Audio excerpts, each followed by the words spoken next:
Tai yra mano paskutinis kąsnis, pirmadienis kovo 10 po 10:03. Mano festinimas prasideda dabar. Privalgęs jogurtą mėgau neįspūdingai. Net pykina kažkurio metu biškį, bet nieko, reikia bėgti. Kuo greičiau išdeginsiu savo karpsų atsargas kūne, kuo greičiau kūnas perės prie riebalų deginimo į ketozės būseną.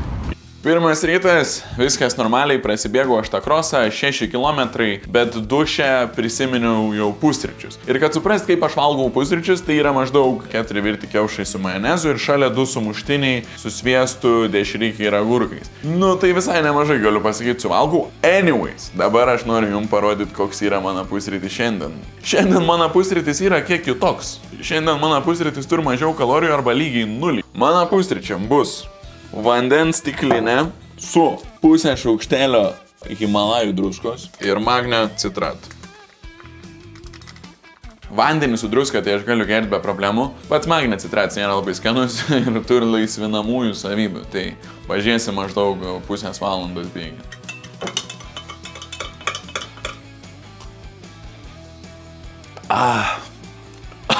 Na neskanus tas magnio citratas toksai būtas skoris labai. Nežinau. Nėra šlykštus, bet toks būtas. Aišku, nesurikim visų pusryčių čia iš karto. Festinu jau 11 valandų. Kadangi mėgau, tai čia nėra labai įspūdinga. Nu, būtas tas magnio citratas. Dabar jūs man pasakykit, ar gali būti galvos svaigims festinant, kai aš tiesiog pusryčių nevalgiau. Dabar yra 11 valanda ir 1 minutė. Festinu jau 13 valandų, jeigu skaičiuosim nuo paskutinio kąsnio. Ir atrodo, kad galva biškį svaigsta. Nors valgyti tai nėra, kad labai norėčiau. Aš tiesiog nesuvalgiau pusryčių, man viskas yra čia jau festinimus. Nu ir dabar būtų mano pietų laiks. Aš pusryčius valgau pakankamai anksti, pietus tarp 11-12. Prisipažinsiu, jau yra biškį nebesmagu. Dabar turim 1 valandą dienos, tai yra 15 valandų po paskutinio kąsnio. Aplink mane yra belenkiek maistą. Turiu mėsos, turiu vaisių, turiu riešutų sviesto, turiu kiaušinių, turiu barankų netgi iš Kaziuko mugės. Nu, bet iš kitos pusės nesijaučiu kažkaip prastai, tiesiog labai valgyti noriu. Geriau druskos, geriau magnio, bet dirbas visai gerai. Susikaupęs 13 valandų, liko dar 35. Taigi prisiminiau, kad galiu kavos gerti. Šiaip įdomu dėlei, gal net negerčiau, bet man labai įdomu, koks poveikis yra.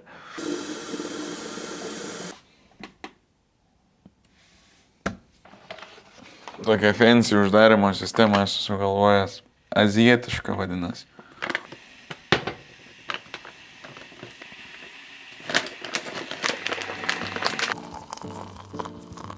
Jo, tai kviečiu atsigerti kavytę su manim. Turiu paprastos maltos juodos kavos.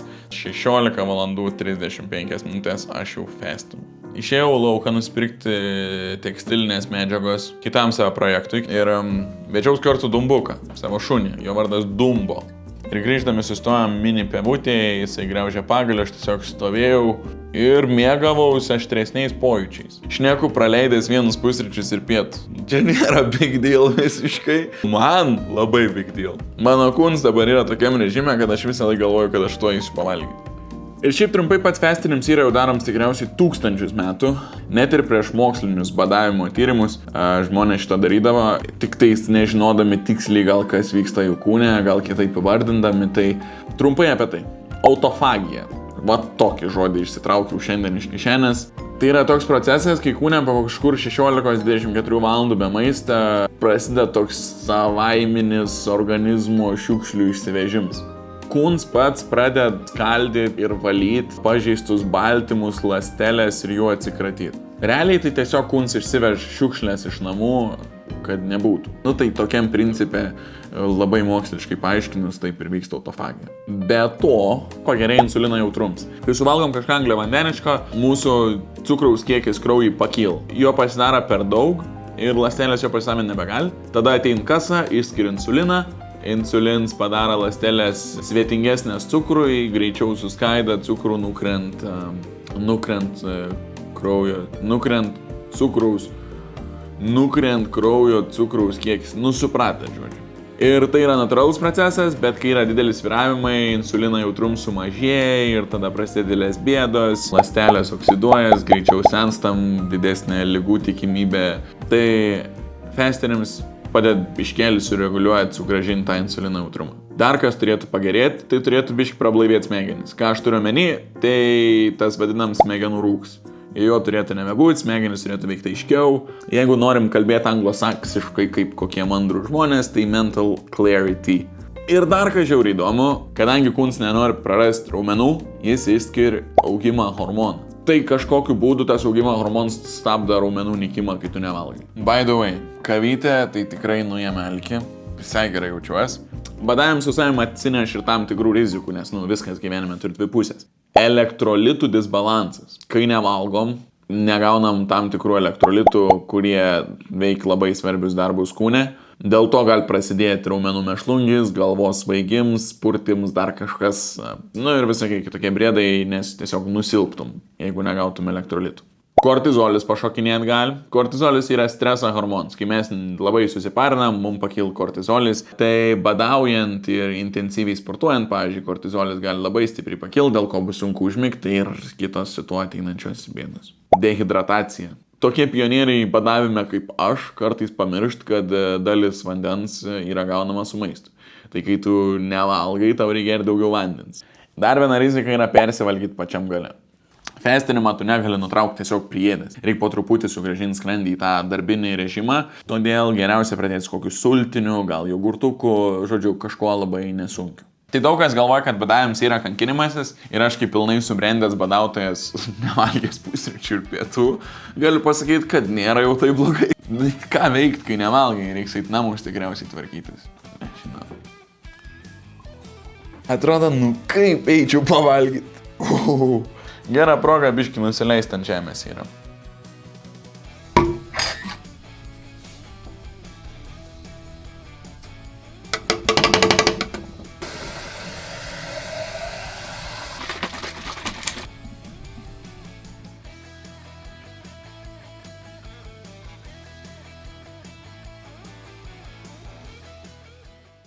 Čia 18 valandų ir 52 minutės, kaip aš esu bado streike.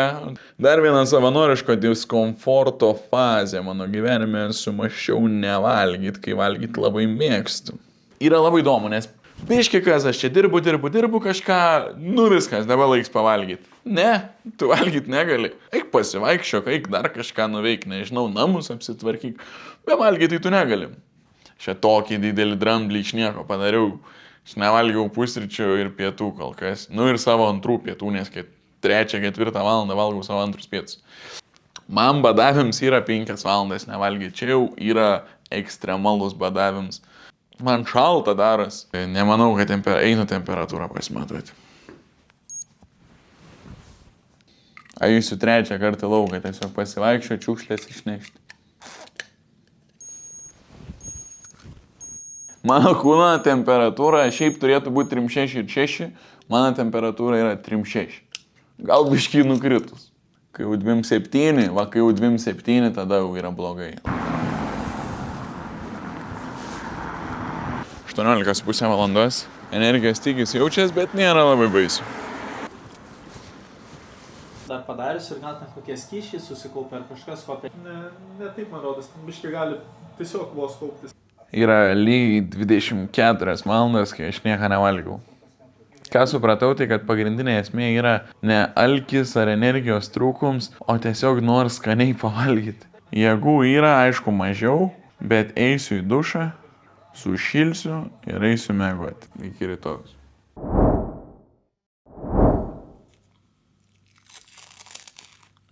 ...33 valandas ir 50 minučių, kaip nevalgęs. Bandysim bėgti krosą. Alkis mažesnis nei vakar.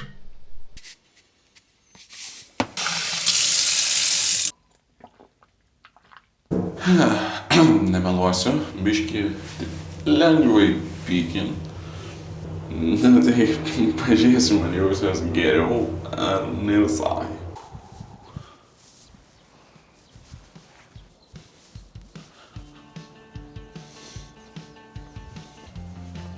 Bėgu močiutės greičiu, atrodo kojų neskauda, bet energijos kaip maratoną nubėgus. 2 kilometras, bėgu labai lėtai. Prieš prabusdams sapnau kokius 3 sapnus, kaip kažką suvalgau ir netyčia breikinu festą. 3 kilometras per 6:34. Ar man pavyks nubėgti 6? 3,5 kilo, jeigu lygiai tiek pat, kiek ir pradėjus bėgti, labai mažai.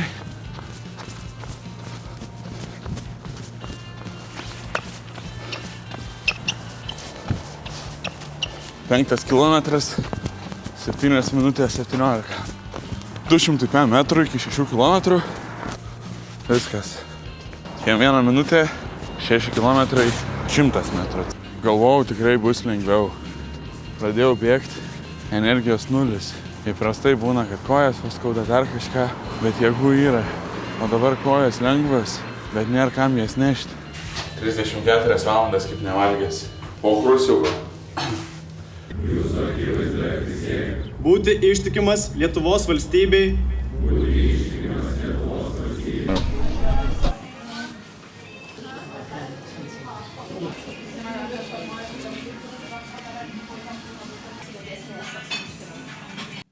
Keturiolika 57.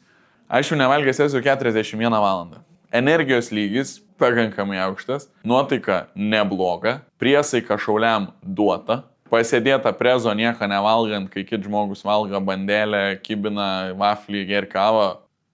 Ček.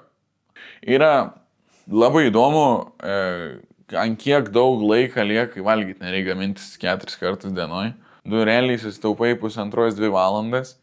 Į ką su jam daryti? Vakar šunį 4 kartus vedžiau. Kava biški padeda suvaldyti apetitą, įduot energijos iškėsti visą dieną.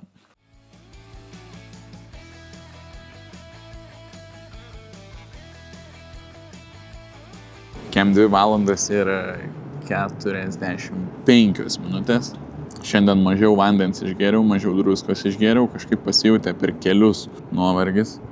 Jau tas paskutinės 5 valandas ir 15 minučių skaičiuoju. Išėjau su Dumbo pasivaikščioti, kad greičiau laikas prabėgtų. Liko mažiau negu 2 valandas iki mano kem 8 valandų festinimo pabaigos. Laukiu, skaičiuoju, žiūrim samošką ir viskas. Ir šausiu sultinuko, kad geriau miegočiau.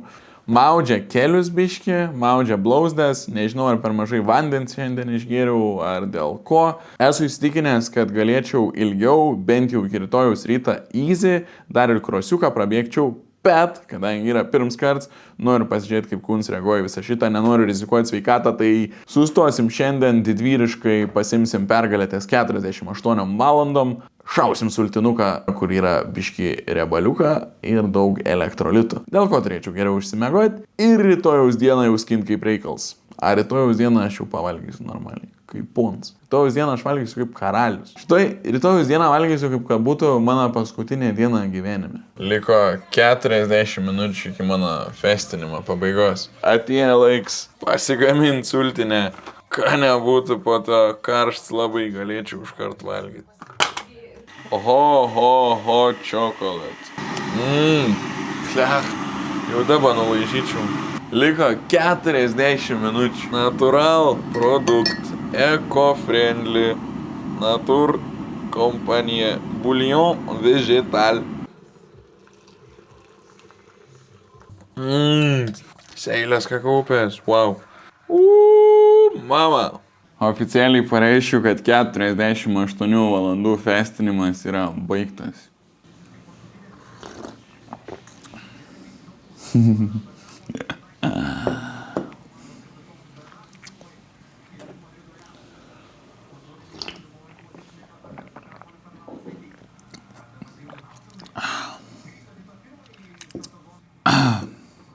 Wow. kaip skanu. Žiauriai tiesiog buvau pasiilgęs skonį. Šiaip yra žiauriai pavojinga, nes dar turiu sluoksniuotos tešlos kibiną su vištiena ir sūriu. Bet susigadinčiau naktį savo ir visą miegą. Tai skrandis dabar mano yra užmygęs, visi virškinimo fermentai užmygę, tai reikia po biškį. O įdomus dalykas yra tas, kad man skauda blauzdas ir biškį mauč kelius. Matyt, kad per mažai elektrolitų išgėriau ir biškį pasijautė per vietas, kurios gavo daugiausiai apkrovos. Jo, tai tikriausiai rytoj daugiau pasidalinsiu savo įžvalgom ir patarimais, kaip fastint, kad būtų lengviau. Nebesijaučiu labai alkans nieko aš iki rytojus. Nu tai ką, beveik praėjo mano nebepasnikavimo diena. Vakar išgėriau aš to sultinio, šiauriai maloniai atleido kojas, galėjau savo ramiai išsimiegot. Ryte atsikėlęs, pirms dalyks, ką norėjau padaryti, tai buvo pavalgyti. Bet kam esmė, kad man taip atsidarė šachtą. Aš nusipirkau visą antį ir toj kepsiu orkaitį visą antį.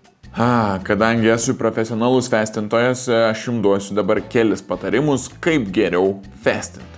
Gal labai paprastai nuskambės, bet kai nusiteiki, kad fastini, yra kur kas lengviau nevalgyti.